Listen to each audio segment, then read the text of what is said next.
Hey folks, Troy Dooley, the Beachside CEO, up here in Atlanta, and just having a blast, because anytime we can get out and meet with clients, you have a wonderful time. And I've got Joe, is it Tessin? Is that how we say that? Tessin. And Brian D. You sound like you should be a DJ, Brian, or something. I love that. Oftentimes I get asked when I tell people my last name, Brian D.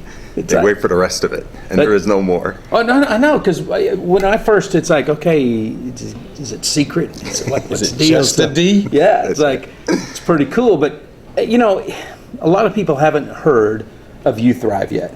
And what kind of caught me was that I've got this heavy-duty Yankee accent and this Southern Rebel accent. How did you two connect and meet up? It's kind of an interesting story. I work for a company I co-founded up in the Boston area. It's a managed mobile marketing firm. And we were going through some growth and development issues. And I came across Joe through a gentleman down doing some business in Atlanta, an older gentleman who knew Joe and knew that he was a consultant to such companies.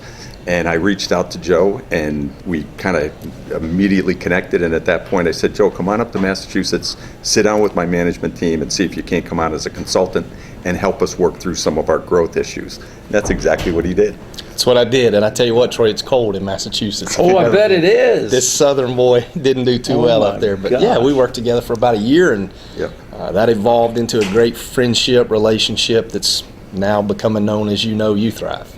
Well, and that's exciting to me, because I believe that so many times people don't realize that businessmen, businesswomen, it doesn't matter. Something is a catalyst that brings us together. And from that, who knows what can be morphed out of it. And I think that's the exciting part. Tell us a little bit about your background. Let's go with Brian first. Brian, a little bit about your background. Well, it's obviously not my first rodeo. I've got a few years on me. I was involved in the sports marketing business for a long time, mostly on the experiential consumer-based events, event marketing. And I worked for a company out of Seattle that was called American Passage. I was VP of Market Development for those folks for some years. And what we really did was we would go to the concourses of professional sports teams, and we would market or do branding exercises for different companies. A lot of it was driven through banking. We worked with NFL Visa, we worked with the MasterCard for the NHL and baseball, worked with all four professional sports industry leagues. So if I wanted a custom credit card that had the Kansas City Chiefs or the Atlanta Braves or whatever it might be, that's what you guys did. That was a very big part of our business. So absolutely, on the concourses from Super Bowls to All-Star games to any of those types of events, we would put together the teams of young people. We would get them trained up and managed, and then we'd put them out into the field and do consumer-based marketing. Wow. And I'm a sports fanatic, so I knew we were going to hit it off. That just connects. He's pro sports, but him being from up north, he would even admit they don't do a lot of college football. And so I took Brian to his first real college football game in Athens, Georgia, home of the Georgia Bulldogs. You should know that. Sorry to even bring that up here on camera, but we hit it off. And my background is leadership development, personal growth, building teams in a lot of different industries, and network marketing one, being a field guy, always from the field, and then just started doing some consulting, and that's how I met Brian, obviously, and so working with people, helping people discover their why in life, which you hear a lot about in this industry. But for me, it's always been more one of my favorite sayings, and Brian will tell you he's probably sick of hearing it because I say it all the time, is everyone ends up somewhere in life, so you might as well end up somewhere on purpose. And I have built my life, Troy, in multiple industries around attempting to help people discover what their purpose is, so that they can go and fulfill it and live it. And so, I've had my own company, personal coaching, leadership development, company called Better Days Group, and very successful with that. And so a lot of my ideas and background coupled with Brian's have led us to the table and today. You've worked with and shared the stage with the likes of Ron Montoya and John Maxwell, guys like these, right? Yeah, definitely. Nothing huge with John, but did some small work with his organization. One of my favorite quick stories there is I was speaking at Enjoy in Atlanta, and John was there one day, and my mentor, Patrick Egger, says to me, he says, John's here today, and so while you're in the middle of your speech, John's going to come in, and I need to give you a timeout. Oh, my God. Of course, young kids, late 20s, early 30s that freaked me out. And sure enough, John came in, and John let me speak for a few minutes, and then he stepped up, and so then I had to follow him. I had to finish my speech after John had just graced the room with his presence. So I told everybody, I said, this will be one of the greatest things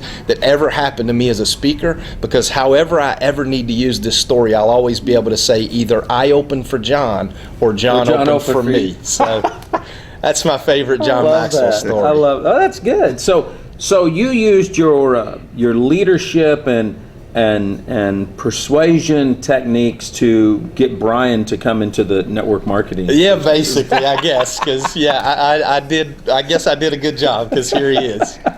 Well, I think it's good, and I think it shows balance. With Brian, with your background and knowing a little bit about banking, knowing your business background, and Joe coming from owning his own business, but being a distributor in the field. No doubt. Being passionate, a visionary, it brings some balance that we don't see all the time in a direct selling company, because a lot of direct selling companies aren't launched by business people. They're launched by former reps that they got to hope they can learn the business side of it as much as they can the marketing. Yep. So how have you guys been able to kind of blend that in and keep the responsibility separate? Well, I think it was almost a natural fit. When Joe worked with us as a consultant in another company, we traveled quite a bit together. We got to know each other's strengths and weaknesses. Mm-hmm. And so in a lot of ways, I look at myself in this company with uTHRiV as his backstop, his sounding board. I've got a lot of experience in different companies. I've worked with startups, actually taking a company public. So we're in a position where we've sort of got a big group of well-trained, seasoned management professionals that I can kind of bring to bear with development of this company. Mm-hmm. And really, it's Joe's vision of what uTHRiV is, that we're just trying to surround him with the right team so that he can get that vision and take it and really grow it to what we all believe it can be. Well, I want the viewers to know, too, that you're not just the business guy. You literally have been on the road, holding meetings, giving presentations. I mean, some of your passion is being out front and sharing that story, too. Well, I am, if nothing else, a worker, and that's how I look at myself. If I were in the military, I'd be a colonel out on the field with the guys. I would not be back in the Pentagon. I love being out in the field. To give you an example, this Monday was Memorial Day. I left my home on Memorial Day and drove to Morgantown, West Virginia, so that I could do meetings in West Liberty, Kentucky. Great people out there. Wow. Little tiny town, working with one of our representatives. And then came over here, about a 400-mile drive yesterday. I'll be on the road for 2 to 3 weeks in support of our brand partners. That's awesome. As we start to launch across the summer. So I just love being out there. That brings up the question, why did you guys decide to call the independent professionals brand partners? Well, one, we think we've got a great brand. Obviously, right. And that's what we're trying to do, our brand. But then the whole idea of partners, that concept. I mean, we're obviously business partners, and we recognize the value that each of us bring. I had a big staff meeting with our local staff at our home office in Warner Robins yesterday, and I said this. I said, our brand partners are the lifeblood of this organization. And we'll always be a great, fun place to work on the corporate side, but don't ever forget that our brand partners are who make us tick. They're what make this company works. Right. And we always want to have that relationship that you don't work for us, we don't work for you. We are partners, and not just partners in business, we're partners in life. I think that's our whole mission and vision as a company, is just frankly to help people thrive, and we want to partner with them and them partner with us, so it's just a natural fit. Share a little bit about your office that you have down there, because you're in a town that is not known as the network marketing Warner capital Robins, of Georgia, baby. Yeah, and we get that a lot. I'll get a message on Facebook or an email. Why did you guys decide to launch in Warner Robins, Georgia? Well, here's the simple definition.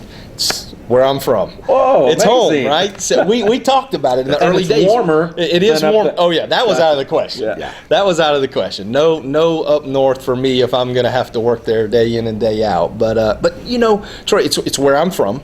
It's home to me. It made sense, right? Sure, to not go, well, let's go out here and launch. And frankly, we talked about it. We were going to go to Tampa. and launch out of Tampa. And literally in the 9th hour, Brian and I riding over a long trip, I said, let's launch somewhere that's familiar. Who cares where the home office is? We're not trying to impress anybody with, we're located here, we're located there. We've got a vision and a heartbeat, and I know a lot of great people there. And so in the early days, we've been able to assemble a great team, from customer support to shipping, and a lot of that just comes from years of relationships that I've had there. So it just made sense, no other reason than that. And I honestly don't think it matters where a company launches. Changes International, which grew to be a very large, successful company, eventually bought by GNC back in the 90s, launched out of Destin, Florida, where I'm from. And back then there was only 5,000 people and the lights still shut off at night. Exactly.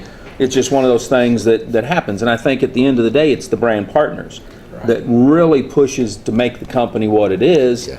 And in most cases, every now and then somebody might want to see the home office, but in most cases they're saying, where are we going to go have a convention? Where are we having our meeting? Where's the regional going to be at? Right. And you take it to them. That's the key. And you just said it. That's exactly right. That's what we finally determined. Our business is where the partners are. Right. That's where our home office is, and that's why Brian was in West Liberty, Kentucky, and that's why I'm hitting the road next week, and Brian's going back up the East Coast. Our business is where the people are at. Now, we've got a nice office. We've got 5,000 square foot place. We do our own fulfillment in the back. All of our products come into us and go out from us. We wanted to know that we were taking care of our people, and we wanted to be able to touch and taste and see and feel everything happening there. And we've got nice corporate office. Nothing wrong with our office. We'll grow, and as we grow, we'll grow into larger space. But our office is where our brand partners are. Well, when did you guys decide, hey, let's go launch a company and let's enter the network marketing channel to make it grow? You want to handle that one? I'll dive in a little bit. It is a great story, and I won't belabor it, but back in February, Brian and I were working together. I had this idea that had been brewing in me for years. I had been away from the industry, the network marketing industry, for several years, for no particular reason other than my business was doing well and I just didn't have a real reason to be in the industry. Sure. As Brian and I connected, though, he had started to have some experience in the industry, and so we hit it off in that area. And once you've been bit by the bug, I believe it. I love this industry. Yeah. Right, I think it's the single greatest distribution channel of goods in the history of the known world. I think it's the most fair compensation structure in the history of the known world, the industry itself, not specifically ours, but just the industry. And so I've always had a desire to step back in and do something different and special. So I pitched an idea to Brian back in February. I asked him to consider joining the journey, and here we are. It went from an idea and a concept. Brian said this at a meeting several months ago. He said, this company may become an overnight success, and you can define success a lot of different ways. Gosh, yeah. I think success is doing the best you can with what you have where you're at. And if you're doing that, you're successful. Yep. People attach money and fortune and fame, and those aren't necessarily success indicators to me. But Brian said, if we become an overnight success, it will be an overnight success 35 years in the making. Oh, isn't that the truth? It is. So it's a lot of effort on our parts. It seems to me, it almost as we work together, this idea and vision, and it's gone through all kinds of evolutions, has been in Joe's head for a long time. And I was just fortunate enough to be there and say, put it out on the table. It's a blank sheet of paper. What would you want it to be? And that's what we're creating, and it's going to be a lot of fun. Well, I think what you guys are doing separates, at least foundationally, what I would call a true, viable, direct selling business versus a Ponzi scheme or a pyramid scheme, because most of those are launched. If they're not launched at night, they probably were conceived at night, okay? And it is for fast cash, fast bucks. It's not putting down on paper and focusing hours at a time to figure out what is it that we want to do. Will this work? What won't work? What have we learned from our personal mistakes? And then bringing them on as partners. Most of the companies that I've seen that are fly by night, haven't taken the time and energy and effort that you guys have. And you have been to several different consultants, professionals. You've analyzed what people have said. You've gone outside of the direct marketing industry to find some of the talent to say, give us some input. Absolutely. And I think that shows the viability of, hey, we want to build a business, something long-term, something people can grasp.